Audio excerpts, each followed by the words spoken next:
Madam madam sir sir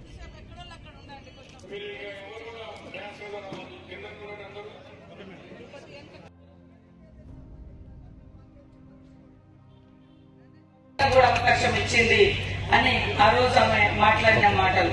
కొంతమంది అలా రకరకాలుగా తమ పేరుతో ఇస్తారాగి దేశానికి ప్రధానమంత్రి చేసింది.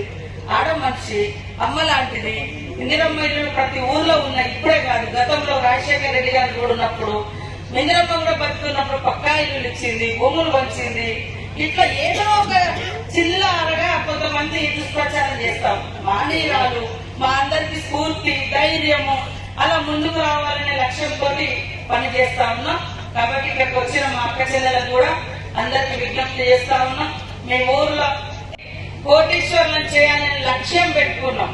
దానికి అనుగుణంగా మరి వచ్చి రాగానే ఉచితంగా బస్సు, మరి ఇళ్లలో కరెంటు ఫ్రీ 200.